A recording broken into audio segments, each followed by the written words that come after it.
taking you through this game here at Goodison Park today. Your commentary team of Gary Neville and Rob Hawthorne. Well, no thermometer needed to take the temperature here today. The anger of this place has brought it to boiling point.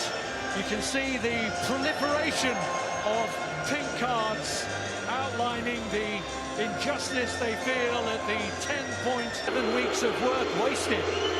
But the international break didn't add to his worries. Jordan Pickford saving a penalty for England, and Jared Branthwaite captaining the under-21s here. Vitaly Mykolenko missed out on qualifying for the Euros with Ukraine. Ashley Young is one of 3 former United players starting. James Garner had a brief taste of senior football there, but Dwight McNeil wasn't kept on beyond his teenage years. Abdoulaye Doucouré's goals have already been crucial for Everton, and that will continue to be the case. And now, more than ever, with options limited and transfer spending bound to be restricted, they need to keep Dominic Calvert-Lewin fit. Seamus Coleman, out with a knee injury since May, is back in the squad, but there's no Amadou Onana, who is absent with a thigh injury.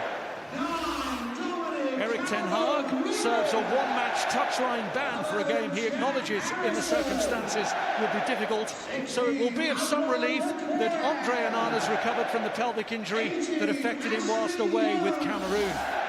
Luke Shaw makes an immediate return from the muscular injury that's kept him sidelined since August, and it's a momentous day for 18-year-old Kobbie Mainoo. 9 months after his only previous Premier League appearance, he's given his first start in the competition. So it's 3 changes from the team that beat Luton. That trio all started, but Bruno Fernandes is treading the yellow card tightrope. Rasmus Højlund hasn't made it with a thigh problem, so Anthony Martial comes face-to-face with what must be his favourite opponents. There's no Mason Mount, but Facundo Pellistri, another doubt, does make the squad, along with native northeasterner striker Joe Hugo. Of opprobrium from the Gladys Street end. And play goes on with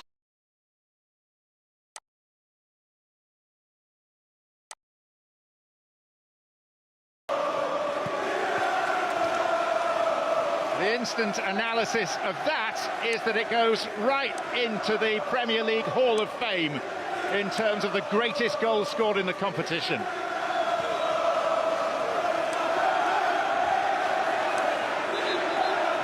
And so much of the build-up, Jim, inevitably today has been about Everton, how they would respond to the adversity that they find themselves faced with.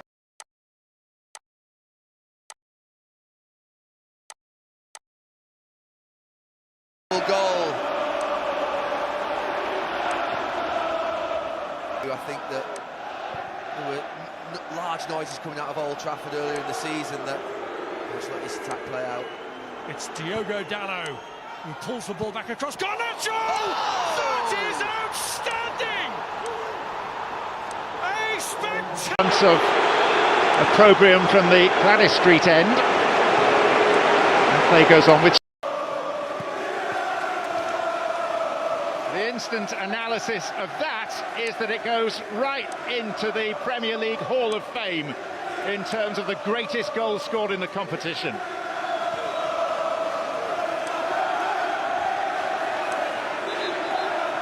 And so much of the build-up, Jim, inevitably today has been about Everton, how they would respond to the adversity that they find themselves faced with.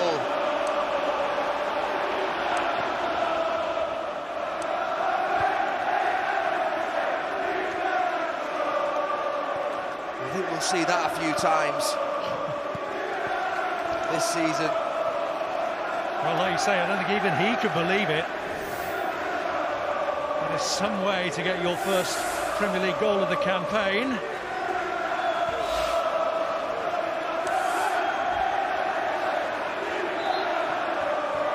And coming into a seething mass of protest, that is some way to silence the crowd. Took everyone's breath away, that. Well, you knew what he was trying to do, and as he went up in there, you're thinking, oh no, here we go. I mean, he was running away from, like, moving away from goal, which made it even harder. That's one of the best you'll see. I was just talking about Kobe Mainoo, he interrupted him. I mean, I was saying there's a clamour earlier on this season from Manchester United fans to bring in a midfield player, and the talk internally at Old Trafford was that if Mainoo hadn't got injured, that they may not have brought Amrabat in because they think so highly of him, and Erik ten Hag loves him. And he sat there in that Manchester United midfield in front of Maguire and Lindelof.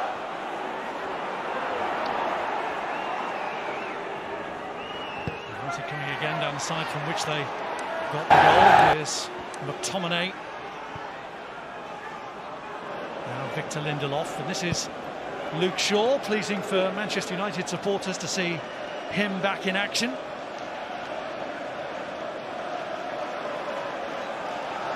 Played in the first couple of matches, but since August has been unavailable to Erik ten Hag.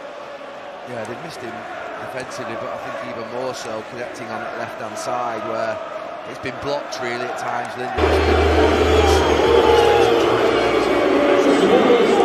And Garnacho's made a breakthrough again here, but Pickford's high starting position assisted the goalkeeper.